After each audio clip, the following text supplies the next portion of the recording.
सुनो, जिस जिसने दिल दे रखा हो, जिस जिसको भी दिया हो वापस ले लेना मरने के पहले, और दिल वापस करके उसे धोना, साफ करना, क्योंकि लोग गंदा करते हैं ना। साफ सुथरा करके भगवान के चरणों में दिल समर्पित कर देना। हाँ, हाँ। एक था दिल, एक था दिल, वो मिल गया मेरे श्याम से।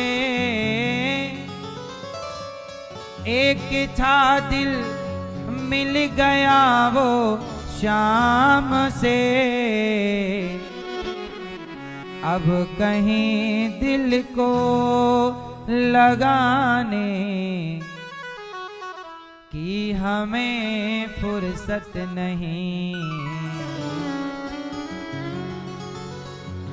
एक ही था ये जो आंखें हैं हमारी। इसलिए कहते हैं लोगों के साथ ना नयन मटक्का ना किया करो, आंखें किसी से ना लड़ाया करो। ये जो आंखें हैं हमारी मिल गई हैं शाम से। अब कहीं नजरें मिलाने की हमें फुर्सत नहीं।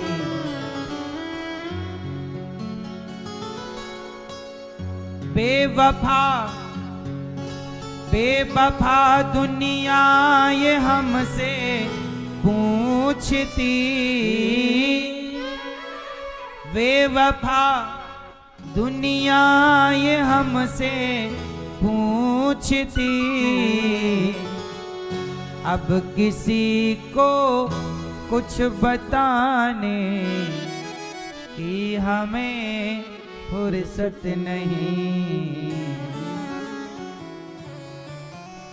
भगवान से दिल किससे लगाओ। हाँ, दिल लगा लिया तो मैंने प्रभु से प्यार करके, तुमसे प्यार करके। भगवान से ही प्यार करो, और कोई प्यार का अधिकारी नहीं है। एक भक्त कह रहे, मैं जिस दिन भुला दूं प्रभु तेरा प्यार दिल से,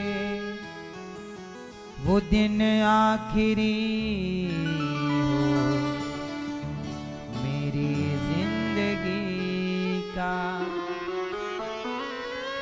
ये आंखें उसी रात हो जाए अंधी। हे कन्हैया, ये आंखें उसी रात हो जाए अंधी, जो तेरे सिवा देखे सपना किसी का। इसलिए भगवान से कहो, प्रभु आपके सिवा मेरे सपने में कोई ना आए। आज सपने में आने का वादा करो। हे कन्हैया, आज सपने में आने का, आज सपने में आने का वादा करो। आज कहाँ आओगे? हाँ, तेरा मेरा सांवरे ऐसा नाता है। तेरा मेरा सांवरे ऐसा नाता है।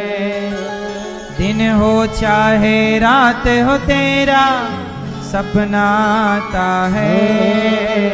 तेरा मेरा सांवरे ऐसा नाता है। तेरा मेरा सांवरे ऐसा है। दिन हो चाहे रात हो तेरा सपना आता है। सपने में आते हो कन्हैया, सपने में आते हो। सपने में आकर के कन्हैया दिल तड़पाते हो, सपने में आते हो। तो भगवान से कहो कि प्रभु आज सपने में आने का वादा करो। कहोगे आएंगे जरूर। जब सोया करो तो कहकर सोया करो, हे श्याम सुंदर आज तेरे ही ख्वाबों में सोई थी मैं। आज तेरे ही सपनों में खोई थी मैं। तेरी यादों में कान्हा रोई थी मैं। दर्द बनके जो दिल में समाए मेरे, दर्द बनके जो दिल में समाए मेरे, अब निकल के ना जाने का वादा करो। अब कन्हैया वादा करो कि तुम मेरे दिल से निकलकर कभी ना जाओगे, मेरे दिल में ही रहोगे। कहोगे कि सपने में आओ, निमंत्रण तो दो, वो आएंगे। आज सपने में आने का, आज झूला झुलाने का। तो भरत जी ने मन कहां लगा लिया? एक मृग में, और मन मृग में लगाने से मृग बन गए। इसलिए मेरी माँ आपसे मेरी प्रार्थना, मरते समय यहाँ वहां ना ध्यान लगाओ। एक चित्त दिल दिया है सबसे लो, मन यहाँ वहां से हटाओ। और अब आखिरी टाइम चल रहा है, मौत सिर पे नाच रही है। अब प्रेम से हर सांस में, हर सांस में, हर सांस में हो सुमिरन तेरा, यूं बीत जाए जीवन मेरा। और नैनों की खिड़की से तुझको पल पल में निहारूं, नैनों की खिड़की से तुझको पल पल में निहारूं।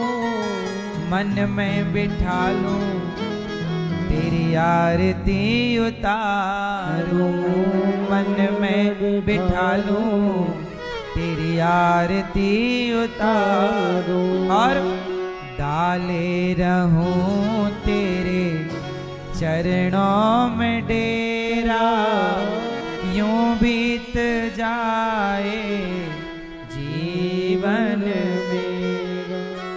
हर श्वास में हो सुमिरन तेरा, यूं बीत जाए जीवन मेरा। तो हर श्वास में भगवान को बसाओ। श्वास श्वास में हरि भजो, वृथा श्वास मत खोए। ना जाने इस श्वास का आवन हो या न हो। तो हर श्वास में प्रभु आप आए मेरे चित्त में। भरत जी ने मृग में मन लगाया, यमराज जी ने उन्हें मृग बना दिया। आपका मन जहां लगा होगा आपकी अगली गति वही है।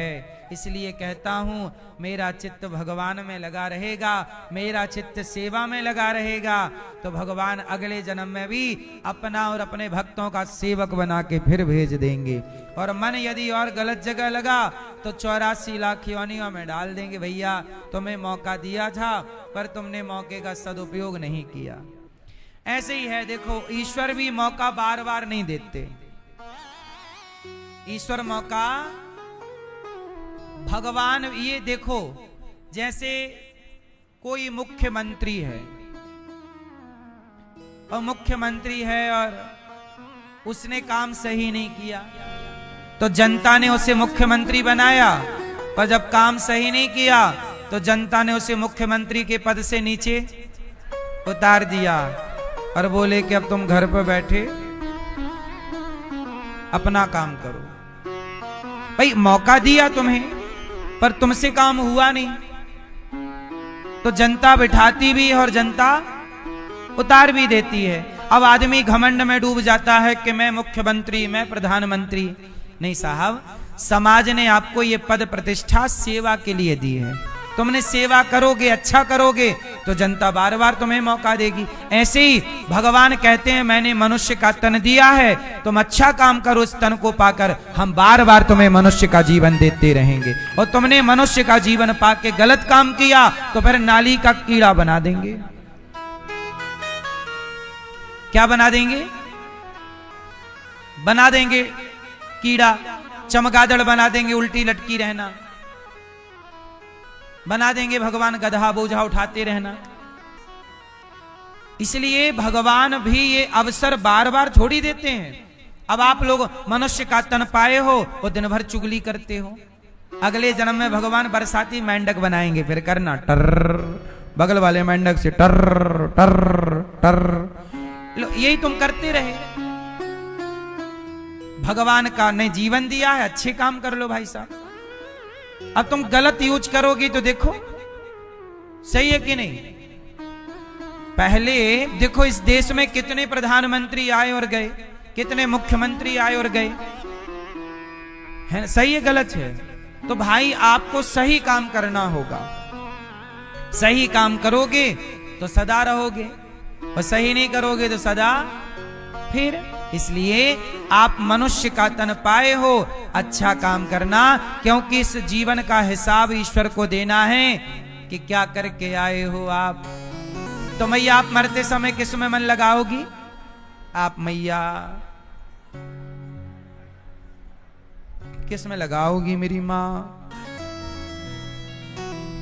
बहू में, पोता पोती में? कहा मैया आप कहां लगाओगी मन? पीली मैया सही। इसलिए कहता हूं चिंतन प्रभु का करो, काम जगत का करो। काम करते हुए प्रभु का ध्यान करते रहिए और उलझिए मत जगत में, सुलझे हुए रहिए। चिंतन प्रभु का ना विसरे, फिर आपका जीवन लोक परलोक सार्थक है। भरत जी मृग की योनि में आए और मृग का शरीर त्यागा, मनुष्य का जीवन मिला, और मनुष्य का जीवन पाकर उन्होंने राजा रहुगण को उपदेश किया। कहा त्वयोदितं व्यक्तिमविप्रलब्धं भरतो समय स्याद्यदि वीर भारः गन्तुर्यदि स्यादधिगम्य मध्वा पीवेति राशौ न विदाम प्रवादः। राजा रहुगण सिंधु सौवीर देश के राजा सत्संग करने जा रहे थे, पालकी ढो रहे थे कहार। भरत जी को पालकी ढोने में लगा दिया। भरत जी ने देखा कि चीटी वीटी ना मर जाएं, उछल कूद करते चले। राजा रहुगण के सिर पे पालकी टकराई। राजा रहुगण ने भरी अपमान किया भरत जी का, तुम कौन हो? भरत जी ने कहा कि देख, तू मुझे धमकी दे रहा है कि मार डालूंगा। शरीर और आत्मा का यहां सुंदर निरूपण किया है। आत्मा क्या है, शरीर क्या है, मरता कौन है, जन्म कौन लेता है, आपको ये सब बातों का बोध है कि नहीं? आंसर मैया बताओ मेरी मां, आपको पता है शरीर क्या है, आत्मा क्या है? दोनों एक हैं कि अलग अलग हैं? कैसे अलग हैं? आत्मा क्या काम करती है शरीर के अंदर, आप बताओ। आत्मा का काम क्या है, आप बताओ।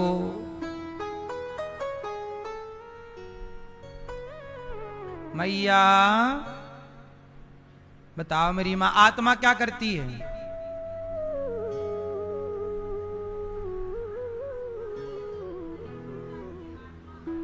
आत्मा क्या करती है ये पूछ रहा हूं। क्या करती है आत्मा? सुनो, आत्मा का काम क्या है? आंखों को देखने की ताकत आत्मा दे रही है, पांव को चलने की शक्ति आत्मा दे रही है, बोलने की ताकत आत्मा दे, क्योंकि आत्मा निकल जाएगी तो ना आंख देख पाएगी, ना वाणी बोल पाएगी, ना पांव। तो शरीर को जो करने की ताकत मिल रही है वो सारी ताकत किससे मिल रही है?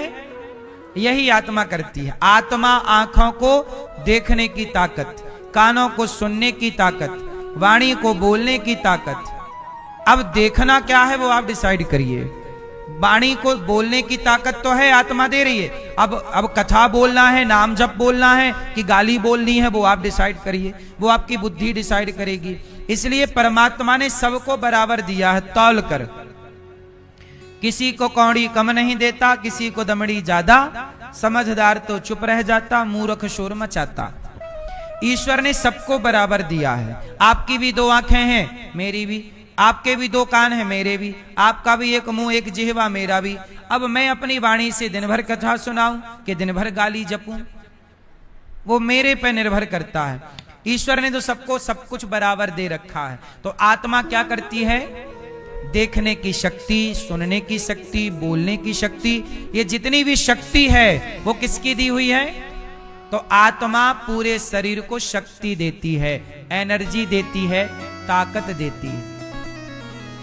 क्या देती है मेरी मां? जोर से, मैया मैया। क्या देती है मेरी मां?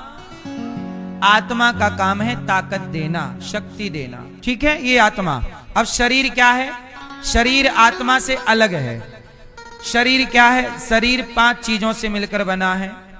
पृथ्वी, जल, वायु, अग्नि, आकाश। अलग है शरीर। अब जैसे मोबाइल अलग होता है और सिम कार्ड अलग होती है, लेकिन जब तक सिम कार्ड मोबाइल में ना जाए तो मोबाइल एक्टिव ही नहीं होता, मतलब बातचीत नहीं हो पाएगी। तो आपके शरीर है मोबाइल की तरह और आत्मा है इंटरनेट। सिम कह दो, इंटरनेट कह दो, क्योंकि बिना सिम के भी इंटरनेट मिल जाए तो बातचीत हो सकती है। बोलो हाँ। तो आप आत्मा को इंटरनेट मान लीजिए, नेट। तो शरीर है मोबाइल या शरीर है डिवाइस, कंप्यूटर, लैपटॉप, कुछ भी। और आत्मा क्या है? जोर से, इंटरनेट, नेट। बस यही है कि नेट मिल रहा है तो डिवाइस काम कर रही है, वस्तु काम कर रही है, और नेट नहीं मिल रहा है तो आपका मोबाइल, आपका कंप्यूटर सब डिब्बा है। बोलो हाँ। उसी तरह आत्मा है तो शरीर एक्टिव है। आत्मा का नेटवर्क मिलना बंद हुआ कि शरीर डिब्बा है। तो ये 2 चीजें हैं। अब यहां आपको ये बताना पड़ेगा, मैया ये बताओ कि आप कौन हो? मैया आप कौन हो? मैया ये आपकी आंख है। बोलो हाँ। ये आपके कान है। बोलो हाँ। ये आपका हाथ है। बोलो हाँ। ये आपका पांव है। ये बताओ आप कौन हो? मामा जी बताओ आप कौन हो?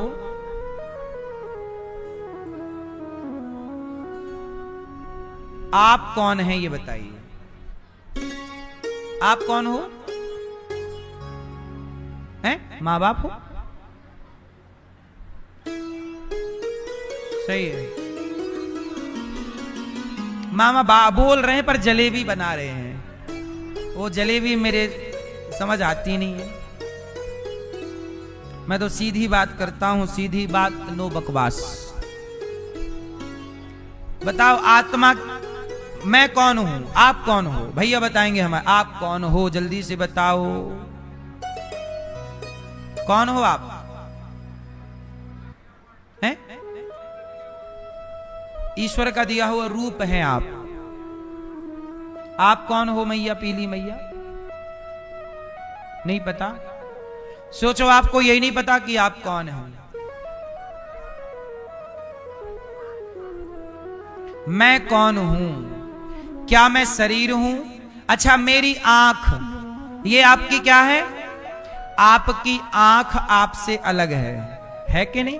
आप कहते हो ये मेरा हाथ है, तो मतलब मेरा हाथ मेरे से अलग है, तब तो कहना पड़ रहा ये मेरी पुस्तक, जैसे मेरी पुस्तक मेरे से अलग है, ऐसे मेरा हाथ भी दिखने में तो एक शरीर में है लेकिन आप तो कह रहे हो ना मेरा हाथ, मेरा पेट, मेरे सिर में दर्द है, तो आपका सिर अलग है, आप कौन है? आपका हाथ अलग है, आप कौन है? आपकी आंख अलग है, आप कौन है? कौन है आप जरा बताइए। तो सुनो, मैं कौन हूं?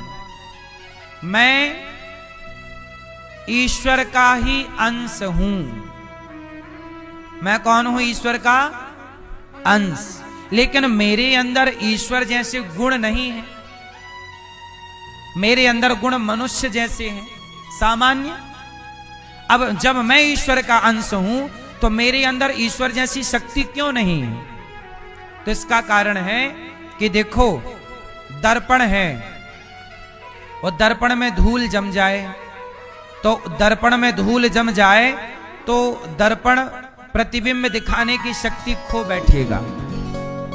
यदि धूल जमी है तो क्या आपका चित्र दिखेगा?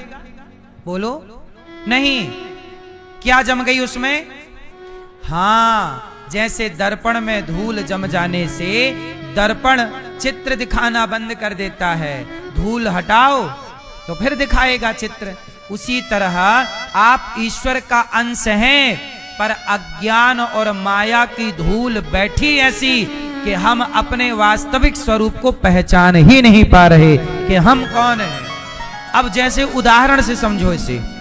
इसका उदाहरण यह है कि जंगल में एक शेर रहता था। उस शेर और एक शेरनी दोनों थी।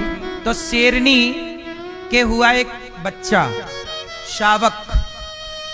एक दिन क्या हुआ कि शेर शेरनी दोनों शिकार करने गए, और जो शेरनी का छोटा बच्चा था, अभी नवजात, वो गीदड़ों के झुंड में मिल गया।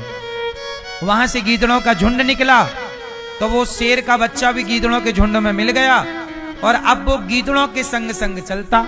तो जो गीदड़नी, गीदड़ की एक मादा थी, माता, उसने देखा कि ये शेर का बच्चा छोटा है, तो उसने अपना दूध पिलाकर शेर के बच्चे को थोड़ा बड़ा किया। अब शेर बड़ा हुआ, जवान हुआ, तो वो तो शेर था, लेकिन जो गीदड़ों के संग रहने की आदत लग गई, तो वो गीदड़ों के संग सोता, गीदड़ों के संग खाता, गीदड़ों की तरह ही चलता। उसका व्यवहार भी गीदड़ों, क्योंकि बचपन से संगत किसकी मिली?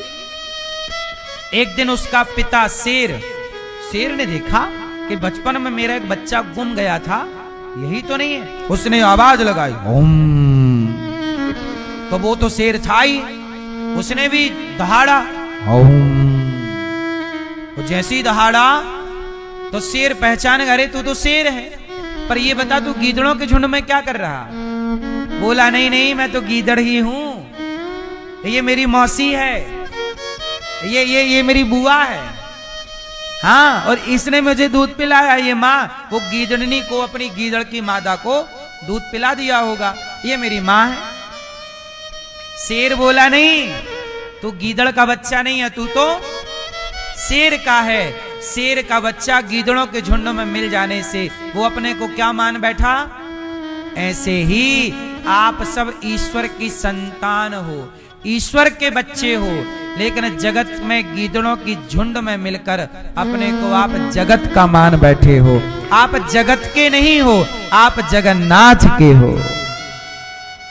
पर जगत में रहते रहते आपने यहां से नजदीकियां बढ़ा ली कि ये मेरा, ये मेरा, ये मेरा, जबकि आपको ये पता होना चाहिए कि इनमें से कोई भी मेरा तो, मेरे तो गिरधर गोपाल दूसरो ना, तो हम भगवान के हैं। पर संसार की माया किसे कहते हैं? अज्ञान को।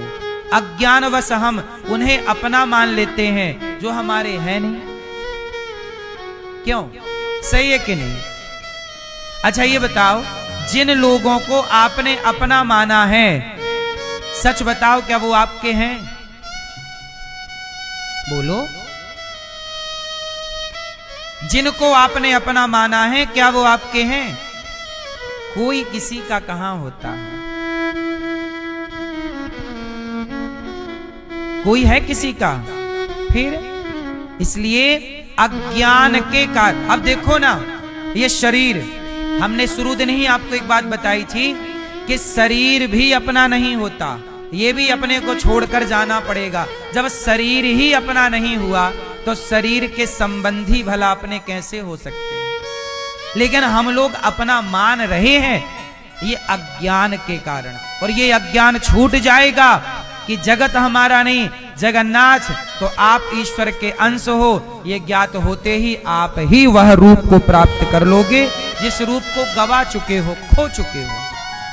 तो अपना अज्ञान मिटते ही ज्ञान के उस रूप में। अब तुलसीदास जी कौन है, मीरा जी कौन, इन लोगों, अच्छा मीरा कहते हैं कि मीराबाई द्वारिका गई और द्वारिका में द्वारिकाधीश के आगे भगवान से इतना प्रेम, इतना आत्मीयता कि आखिरी में द्वारिकाधीश का मुख खुला और मीरा और भगवान मिलकर दोनों,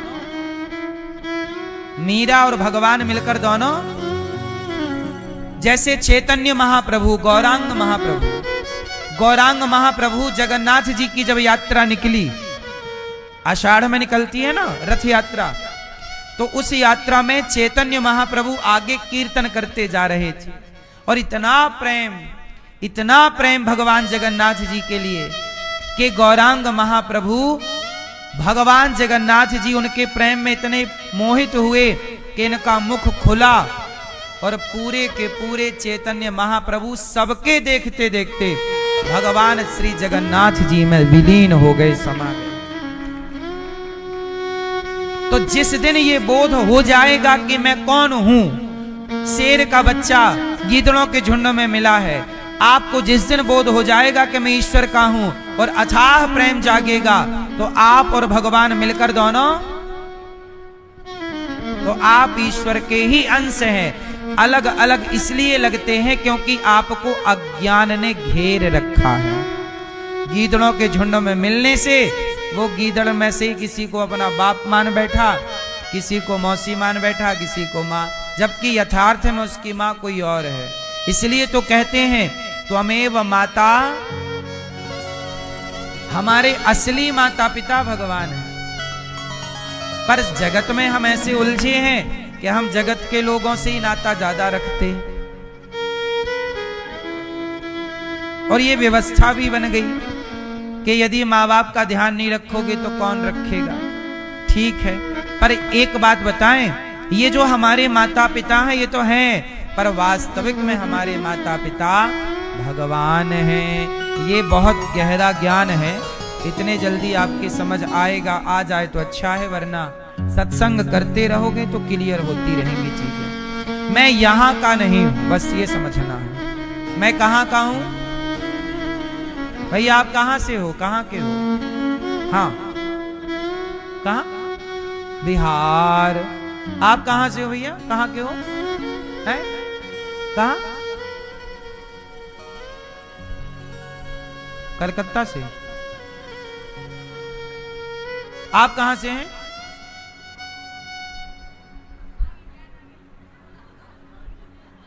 आप कहां से हैं भैया? आप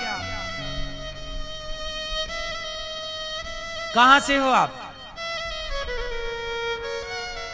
सुनो, ये लोग कह रहे हैं हम कलकत्ता से, हम दिल्ली से, हम बंबई से हैं। आप कह रहे हो हम यहां से। यहां से नहीं हो आप, यहां के हो ही नहीं, आप वहां के हो। कहां के हो? जोर से। वहां के, वहां से यहां आए हो मेहमानी करने।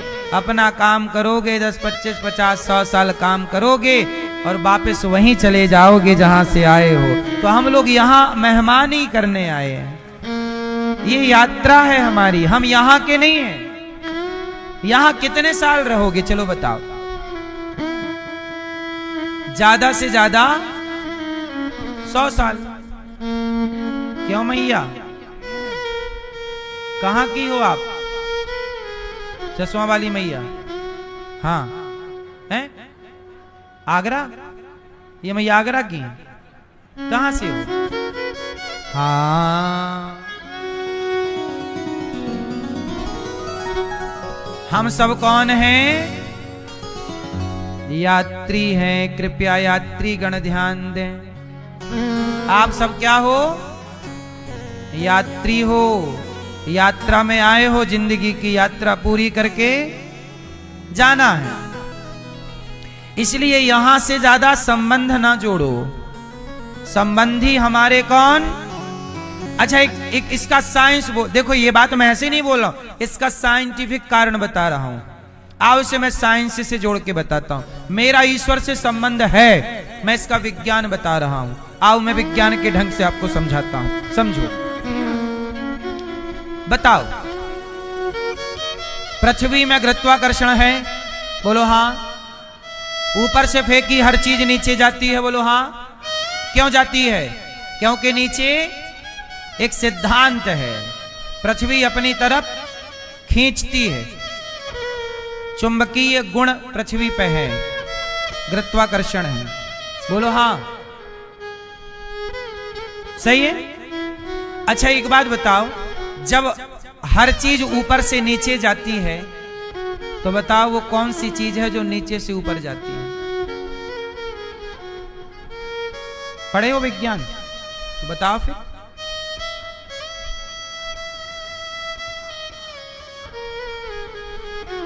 आत्मा की बात मैं अभी नहीं कर रहा हूं। सुनो, जब आप दीपक जलाओगे तो दीपक की जो ज्योति है, यदि सब नीचे की तरफ जाता है तो दीपक की ज्योति ऊपर की तरफ क्यों जाती है? अब आप बताओ। हर चीज तो ऊपर से नीचे आ रही है, तो दीपक की लपट ज्योति नीचे क्यों नहीं जाती, ऊपर क्यों जाती है? कारण, क्योंकि गुरुत्वाकर्षण तो नीचे है, तो नीचे जाना चाहिए। ऊपर क्यों जा रही है बताओ? अब सुनो, अब आपका विज्ञान यहां खत्म। अब आगे सुनो, कुछ चीजें विज्ञान के हिसाब से हैं, हम देखो विज्ञान के हिसाब से समझा रहे हैं। ऐसा है ना मेरी मां कि देखो, जो ऊपर से गिरती है चीज, जिसमें पृथ्वी तत्व होगा, क्या है कि अंशी अंश को अपनी तरफ खींचता है। अंशी अंश को, जैसे ये वस्तु हम ऊपर फेंकेंगे तो नीचे आएगी। क्यों? क्योंकि ये वस्तु इस पृथ्वी से बनी है, तो जिसमें पृथ्वी तत्व होगा वो ऊपर से नीचे आएगी, क्योंकि पृथ्वी के अंश है ना इसमें। तो अंशी, हम अंश, ये अंश है, और धरती अंशी, तो अंश हमेशा अंशी की ओर जाता है। लेकिन जो अग्नि है, आग किसका अंश है? आग सूर्य का अंश है, और सूर्य ऊपर रहता है, इसलिए अंश हमेशा अपने अंशी की ओर भागता है। और सुनो, जैसे पानी, पानी कहीं भी डाल दो, पानी इस धरती पे जहां भी पानी है, पानी किसका अंश है? समुद्र का। समुद्र से ही ना पानी वाष्पीकरण होकर बरसता है, तो कहीं भी पानी गिरेगा वो दौड़कर समुद्र की ओर ही जाएगा। नदी, नदी, बड़ी नदी में बड़ी नदी और बड़ी में हो जाके, तो पानी समुद्र का अंश होने से वह अपने अंशी की ओर भागता है। बोलो हाँ। इसलिए पानी किसकी ओर भागता है? समुद्र, क्योंकि समुद्र ही पानी का केंद्र बिंदु है। हाँ या ना? तो पानी, जैसे पृथ्वी तत्व पृथ्वी की ओर आएगा, अग्नि तत्व अग्नि की ओर जाएगा, जल तत्व जल की ओर जाएगा, ऐसे ही। अब एक बात आप समझो, जब आप ऊपर देखते हो तो आपको डर लगता है, लेकिन जब आप नीचे देखते हो, 10 मंजिल ऊपर खड़े हो जाओ, पहाड़ पे खड़े हो जाओ और नीचे देखो तो डर लगता है आपको। क्यों लगता है? जबकि गहराई कम है, ऊंचाई, तो ऊपर देखने से डर नहीं लगता, नीचे देखने से डर क्यों लगता है बता? क्यों लगता है? क्योंकि जो आपके भीतर अंश है, वह अंश ईश्वर का है, और ईश्वर हमारे बैकुंठ में रहते हैं, और वह भी स्थान ऊपर की तरफ है। इसलिए ऊपर देखने से डर नहीं है। नीचे देखो तो नीचे नरक होते हैं, तो वह अंश नरक की ओर जाने से डरता है। तो साइंस के ढंग से भी आप यदि देखोगे तो हम ईश्वर के ही अंश हैं। इसलिए इस धरती का हर व्यक्ति भगवान की ओर जाता है। चलो बताओ, हिंदू भगवान को मानता है कि नहीं? बोलो हाँ। अच्छा, मुसलमान ईश्वर को मानता है कि नहीं? बोलो हाँ। बोलो हाँ या ना? हाँ, मुसलमान भी भगवान को मानता है, लेकिन उसके भगवान का नाम अल्लाह है। मान तो वो भी रहा है, उसके मानने का तौर तरीका। अच्छा, ईसाई भी भगवान को मानता है, उसके मानने का तरीका अलग है। वो अपने यीशु को मानता है, जीसस को मानता है। यहूदी लोग भगवान को मानते हैं, वो अपना मानने का तौर तरीका अलग हो सकता है। इस धरती पे ऐसा कौन है जो ईश्वर को नहीं मानता? फिर सब लोग ईश्वर की शरण में जाते हैं। क्यों? क्योंकि हर प्राणी ईश्वर का ही अंश है। जाएगा कहां? जाएगा उसी की शरण में। पानी कहां जाएगा? जाएगा समुद्र में। आग कहां जाएगी? जाएगी आकाश में, ऊपर सूर्य के पास, सूर्य की ओर। इसलिए हर चीज नीचे गिरती है पर ज्योति ऊपर की ओर उठती है। और सुनो, आग से निकला गया धुआं भी ऊपर की ओर जाता है। जब हर चीज नीचे आती है तो धुआं नीचे क्यों नहीं आ रहा है? गुरुत्वाकर्षण का सिद्धांत आग पर प्रभाव नहीं कर रहा है। अच्छा, एक बात और है, आप माचिस की तीली ऊपर ऐसे जलाओ तो भी जाएगी ऊपर ही। ये नहीं कि नीचे जगह स्पेस है तो नीचे आ जाए। आप फ्लाइट पे जाके ऊपर माचिस जलाना तो भी उसका ज्योति कहां रहेगी? हाँ, क्योंकि वो उस सूर्य का अंश है। तो जैसे अग्नि सूर्य का अंश होने से वो ऊपर की ओर खिंचती है, ऐसे हम सब भगवान के अंश होने से हम सब भगवान की ओर खिंचते हैं।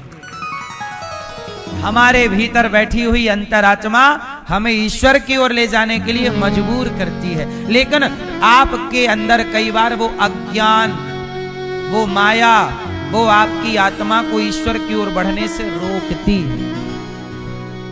उस अज्ञान को ही मिटाना है। वो मिट गया तो फिर दो कहां रहे? प्रेम गली अति साकरी, जा में दो न समाए। दो तब तक हैं जब तक अज्ञान है, माया का भेद है। इसलिए तो सत्संग किया जाता है, इसी माया को नष्ट करने के लिए। बोलो हाँ। इसलिए मेरी मां मरते समय मृग का चिंतन नहीं, मरते समय भगवान का चिंतन। अब भरत जी ने राजा रहुगण को उपदेश किया, दोनों भगवत धाम चले गए। तो मैं कौन हूं? मैं ईश्वर का अंश हूं, सीधी सी बात। कान्य कुब्जे ध्वजः कश्चित् दासी पति रजा मिलः, नामना नष्ट सदाचारो दास्याः संसर्ग दूषिता। अजामिल नाम के ब्राह्मण हुए, उन्होंने अपनी पत्नी को छोड़कर वो पराई स्त्री के संग रहने लग गए। 10 बच्चे पैदा किए। छोटे बेटे का नाम नारायण रखा, पर मरते समय उनके मुख से क्या निकला? नारायण। इतना कहते ही उनको जाना नरक था, बड़े पापी थे, वीआईपी पापी, पर भगवान का नाम लेते ही वह पाप से मुक्त हो गए और भगवत धाम चले गए। किसके बल से?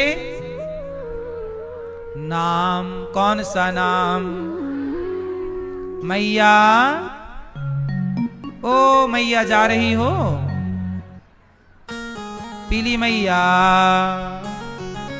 ओ मोबाइल वाले भैया जा रहे हो? क्या रहे हो? तो बैठो। जा रही हो मैया? अभी खड़ी हुई थी जाने के लिए, नहीं गई?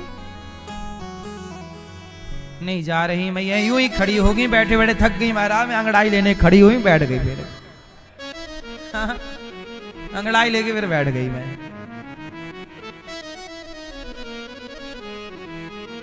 सुनो मैया, ओ मेरी मां, सुनो। अजामिल का उद्धार किस नाम से हुआ? इसलिए कहता हूं श्रीमन्नारायण, श्रीमन्नारायण जपा करो, तुम्हारा भी उद्धार इसी नाम से होगा। क्योंकि अजामिल पापी था तो अपन कौन से पुण्यात्मा हैं? आप हो पुण्यात्मा। भाई अपने राम तो पापी हैं, अपना भी उद्धार नाम से ही होगा, नाम भगवान के नाम का। अपने पास कोई बल नहीं, बल केवल प्रभु के नाम का है। प्रभु आपके नाम का सहारा है, बल है, वरना हमारे कोई ऐसे गुण नहीं है कि हमारा उद्धार हो सके। अजामिल के कोई गुण नहीं थे, पर कृपा हो गई। ऐसे हम पर भी कृपा होगी तो ही कल्याण होगा, वरना अपने कोई गुण अच्छे तो है नहीं, अपने अंदर भी कोई बहुत योग्यता नहीं है, ना जप ना तप ना पूजा ना पाठ ना संयम ना नियम। पापी से पापी, अधम से अधम, नीच प्राणी हैं हम। पर भगवान बड़े दयालु हैं, इसलिए भगवान का नाम है पतित पावन। हम कौन हैं? पतित। हम कौन हैं? जब हम जैसे पतित पर कृपा की तो भगवान का नाम हो गया पतित पावन। रघुपति राघव राजा पति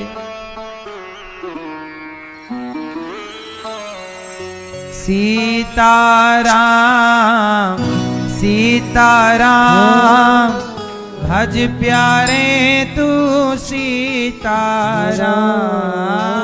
सीताराम सीताराम भज प्यारे तू सीताराम।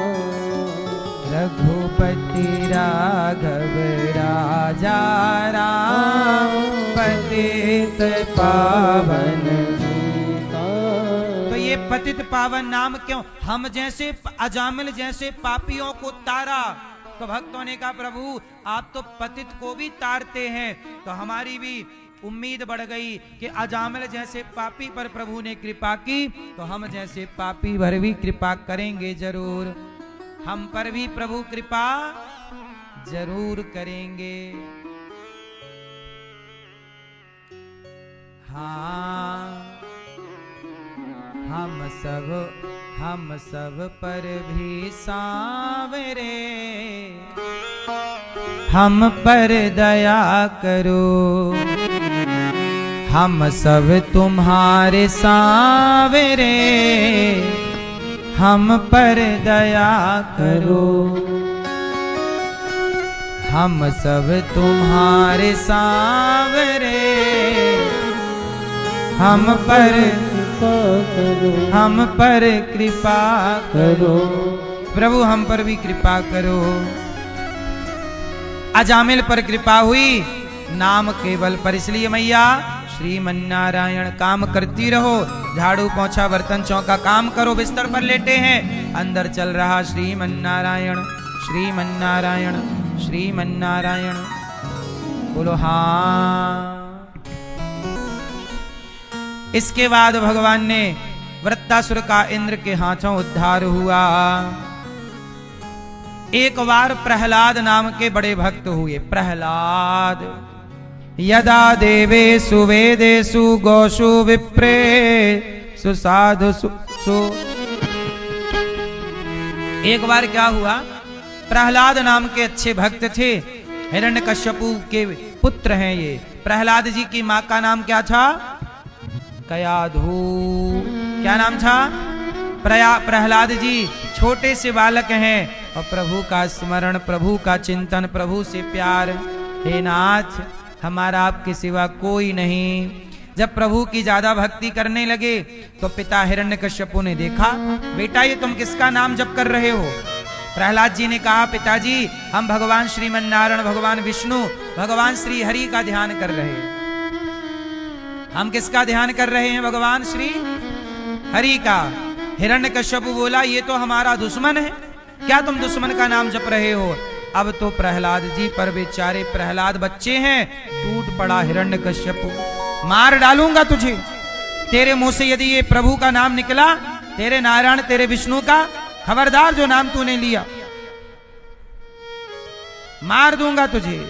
प्रहलाद जी बोले पिताजी आप मुझे नहीं मार सकते, देखो जरा। हिरण्यकश्यप बोला मैं क्यों नहीं मार सकता? प्रहलाद जी बोले पिताजी जिन परमात्मा ने, जिन मेरे भगवान श्री हरि ने मुझे माता के पेट में उल्टा लटका था मैं 9 महीने। जो परमात्मा मुझे माता के पेट में नहीं मरने दिए, वो यदि बचाएं तो यहां कोई मार सकता है क्या पिताजी मुझे? हिरण्यकश्यप बोला, अच्छा ऐसी बातें, आज तुझे मैं मारता हूं। सांप सफेरे को बुलाया, बोला जहरीले सांप लाओ और प्रहलाद को डसवाओ। सांप से डसवाने लग गया, पर प्रहलाद जी हाथ जोड़कर बैठ गए, हे प्रभु मैं तो आपका हूं, यदि आपकी इच्छा है कि मैं मृत्यु को प्राप्त हो जाऊं तो प्रभु मैं मरने को तैयार, मैं तो आपका हूं नाथ, मेरा आपके सिवा कौन है। प्रेम देखिए, जहां ये भाव आ जाए कि प्रभु आपके सिवा मेरा कौन है, वहां ताकतवर हिरण्यकश्यपु कितना भी ताकतवर हो, वो कमजोर से कमजोर प्रहलाद का भी कुछ नहीं बिगाड़ सकता। क्योंकि जब ये सहारा है कि प्रभु मैं आपका हूं, प्रभु मैं आपकी हूं।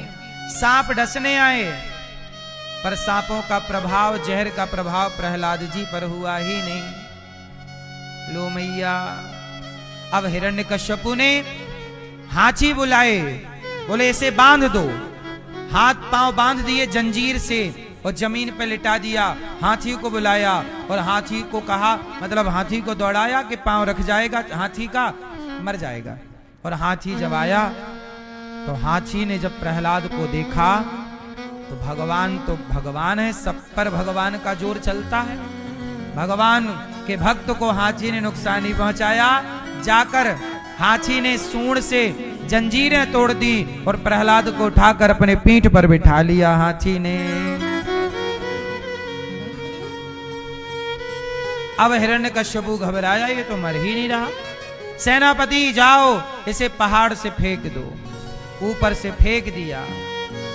प्रभु का स्मरण करते हुए प्रहलाद जी नीचे गिरे तो भगवान श्री हरि प्रकट होकर गोद में थाम लेते हैं प्रहलाद जी को। प्रहलाद जी बड़े नम्र भाव से भगवान का दर्शन करते हैं। प्रभु आप कितना कष्ट पा रहे हैं मेरे कारण। भगवान बोले, प्रहलाद तुम मेरे इतने प्यारे भक्त हो, तुम्हारे साथ तो मैं पग पग पर हूं, तुम चिंता ना करो। प्रभु मुझे आपका ही तो सहारा है, और कौन है मेरा? जिसका पिता दुश्मन हो, जिसका पिता शत्रु हो और मारना चाहता हो बेटे को, भला उस बेटे का भगवान के सिवा कौन होगा। लेकिन ये कथा ये बताती है कि भगवान के भरोसे रहोगे तो भगवान ही तुम्हारे रक्षक होंगे, फिर तुम्हें किसी से सहायता लेने की आवश्यकता।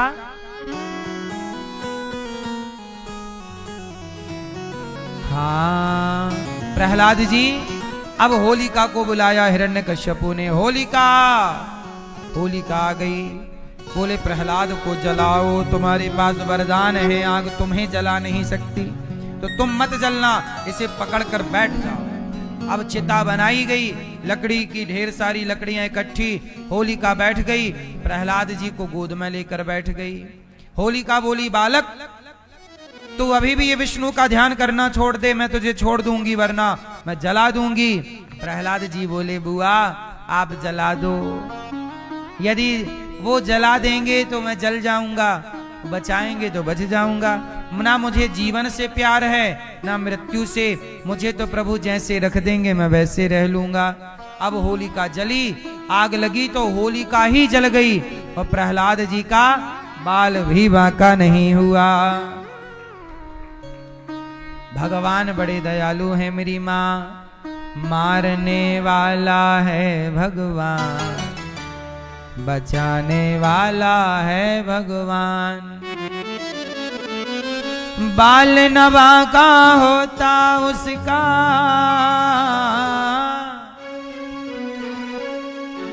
बाल नवा का होता जिसका रक्षक दया निधान। मारने वाला है भगवान, बचाने वाला है भगवान।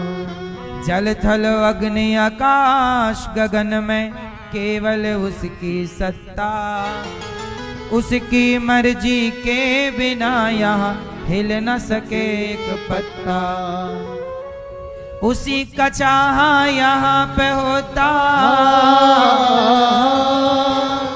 उसी का चाहा यहाँ पे होता, उसी की शक्ति महान। मारने वाला है भगवान, बचाने वाला है भगवान।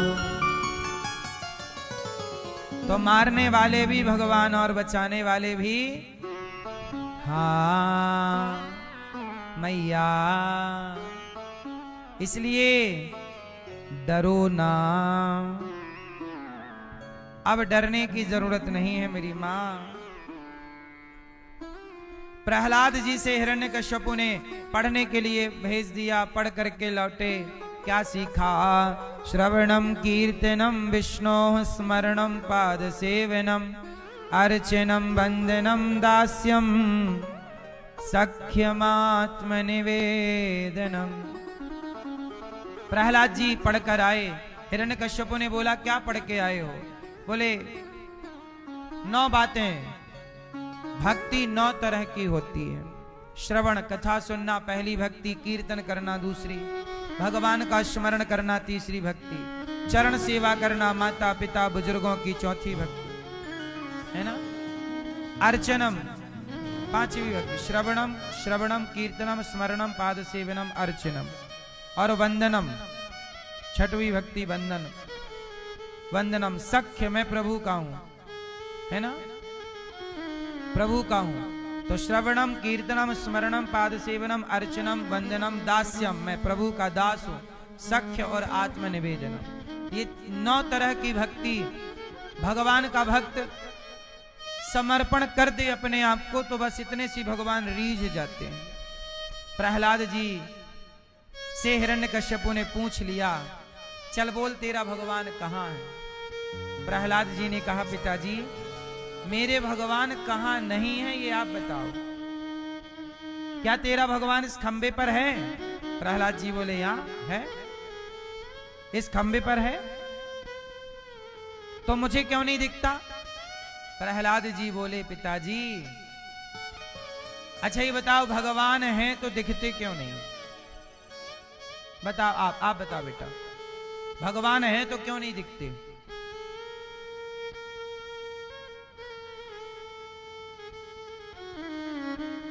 मैया आप बताओ। पीली मैया बताएंगी, चश्मा वाली। भगवान दिखते क्यों नहीं है? हिरण्यकश्यपु ने यही पूछा कि तेरा भगवान है तो दिखता क्यों नहीं? प्रहलाद जी बोले पिताजी आप लोग बताओ, दर्द होता है कि नहीं? सिर में, पांव में, कमर में, कभी कभी शरीर के किसी भी अंग में दर्द हो जाता है। अच्छा ये बताओ दर्द होता है तो क्या दिखता है? एक पत्नी कथा सुन के गई, पति बोला कहां गई थी? पत्नी बोली कथा सुनने। पति बोला क्या सुन के आई? बोले भगवान सब जगह रहते। तो पति बोला सब जगह रहते तो मुझे दिखा। अब पत्नी कैसे दिखाए? चुप रही। 4 दिन बाद पति के सिर में दर्द हुआ। पति बोला डॉक्टर को बुलाओ। पत्नी बोली क्या हुआ? बोले दर्द है। पत्नी बोली मुझे तो दिख नहीं रहा है दर्द, मैं कैसे मान लूं कि आपके दर्द है? पति बोला पागल हो गई है, दर्द भी दिखाया जा सकता है क्या? दर्द है, मैं अनुभव कर रहा हूं। पत्नी बोली स्वामी मैं भी तो यही कहना चाहती हूं कि जैसे आपको दर्द है, आप दर्द दिखा नहीं सकते पर अनुभव हो रहा है आपको, ऐसे जैसे दर्द का अनुभव उसे ही होगा जिसे दर्द है, ऐसे भगवान का अनुभव उसे ही होगा जिसके अंदर भक्ति है। अब भक्ति नहीं, प्रेम नहीं तो ईश्वर का अनुभव कैसे होगा? ईश्वर भी दर्द की तरह है, दिखता नहीं है पर है। दर्द है पर दिखाई, ऐसे ईश्वर भी दर्द के जैसा है। दर्द है वो दर्द की मारी, बन बन डोलूं, वैद्य मिले नहीं कोई। हैरी मैं तो प्रेम दीवानी, मेरो दर्द ना जाने कोई। ये मीरा कृष्ण के प्रेम के दर्द में प्रहलाद जी से हिरण्यकश्यपु ने कहा, कहाँ भगवान? प्रहलाद जी बोले, यहाँ भी, यहाँ भी। क्या इस खंबे पे तेरा भगवान है? हाँ। जो खंबा तोड़ा हिरण्यकश्यपु ने, खंबा टूटा तो भक्त ने कहा है कि इस खंबे पर भगवान है। भक्त के वचन को सत्य करने के लिए भगवान खंबे से प्रकट हो जाते हैं और नरसिंह भगवान आ गए। बोलिए नरसिंह भगवान की। क्यों खंबे से आए? प्रहलाद के वचन को सत्य करने के लिए कहा है कि खंबे पर। तो भगवान कहाँ? जहां भक्त की हाँ वहां भगवान। भगवान वहां कहाँ? जहां भक्त की हाँ। भक्त ने कह दिया यहाँ भगवान, वहीं से प्रकट। भगवान तो प्रकट हो ही, कहीं से भी प्रकट हो सकते हैं। भगवान के लिए थोड़ी ऐसा प्रतिबंध है कि यहां से नहीं आएंगे, यहां से आएंगे। हिरण्यकश्यपु को भगवान ने पकड़ लिया। हिरण्यकश्यप बोला, कौन हो? भगवान बोले, तुझे मारने आया हूं, तेरी मृत्यु हूं। हिरण्यकश्यप बोला, मैं नहीं मरूंगा। भगवान बोले, भैया काहे नहीं मरेगा? बोला, मैं दिन के मरूं ना रात के मरूं। भगवान बोले, ये दिन है ना रात, संध्या का समय है, अब तो मरेगा। बोले, ना अस्त्र से मरूं ना शस्त्र से। भगवान बोले, ये नाखून मैंने फैशन में नहीं बढ़ाए, ना ये अस्त्र है ना शस्त्र है, तुझे मारने के लिए बढ़ाया है। बोला हिरण्यकश्यप, अभी भी नहीं मरूंगा। क्यों? बोला, 12 महीने में किसी महीने नहीं मरूंगा। भगवान बोले, पंचांग नहीं देखता? तेरे लिए मैंने नया महीना डिजाइन किया है, पुरुषोत्तम महीना, अधिक मास, अब तो मरेगा। ये 13वां महीना, अब बोल। हिरण्यकश्यप बोला, अभी भी नहीं मरूंगा। क्यों नहीं मरेगा? बोले, ना अंदर मरूं ना बाहर। भगवान बोले, देहरी पे लेके बैठा हूं, अब बोल। बोला, अभी भी नहीं मरूंगा, ना ऊपर मरूं ना नीचे। भगवान बोले, गोद में लिटाया हूं, ना तू नीचे है ना ऊपर है। बोला, अभी भी नहीं मरूंगा। बोले, ब्रह्मा के बनाए किसी व्यक्ति से नहीं मरूं। भगवान बोले, पागल, ब्रह्मा मुझे नहीं बनाता, मैं ब्रह्मा को बनाता हूं, अब तो मरेगा। अब हिरण्यकश्यपु के सारे वरदान हो गए बम, फिनिश।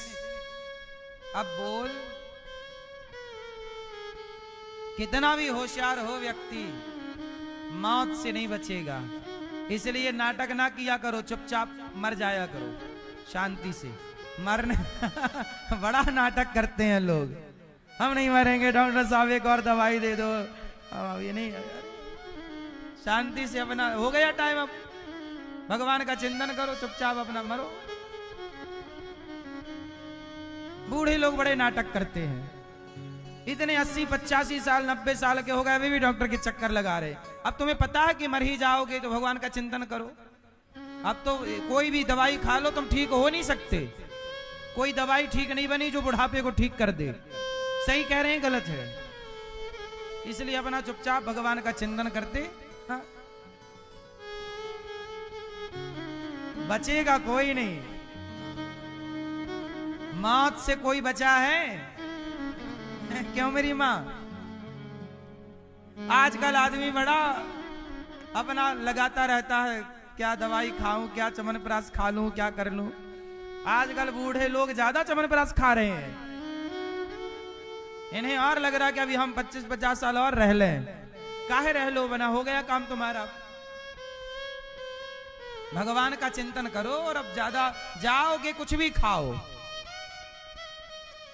टाटा जी क्या नहीं खा सकते थे, पर चले गए कि नहीं? बोलो हाँ।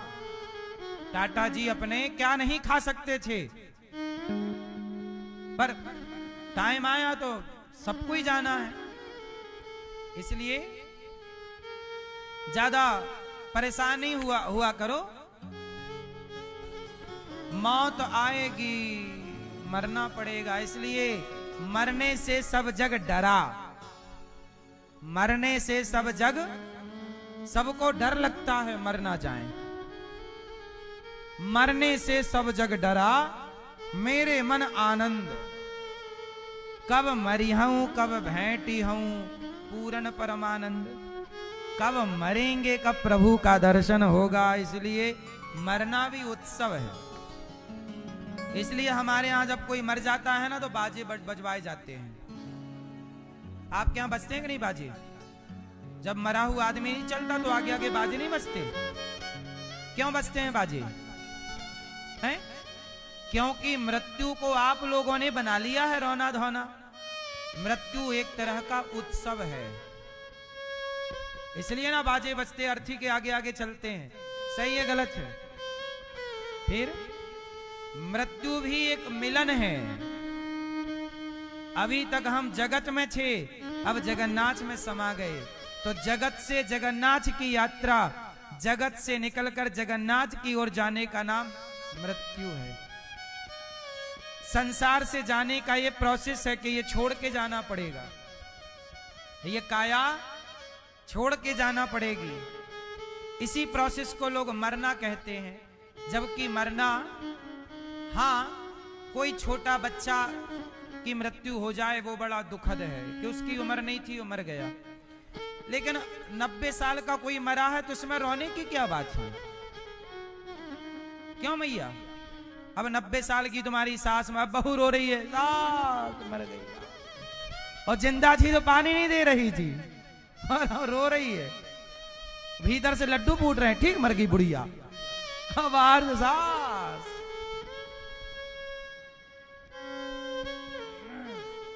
सबके लिए ये बातें नहीं है, कुछ बहुएं बहुत अच्छी होती हैं बेटी की तरह। बोलो हाँ। आपकी सास है? हाँ, नहीं गई?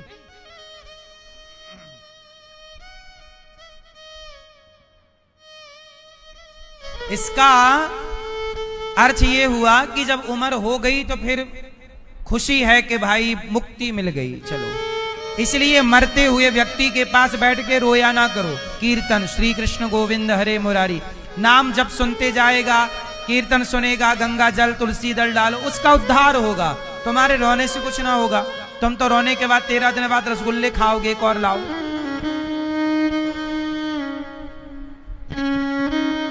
इसलिए भगवान की छवि मन में बसी हो, चिंतन भगवान का हो, और मरने से डरने का नहीं, उत्सव है।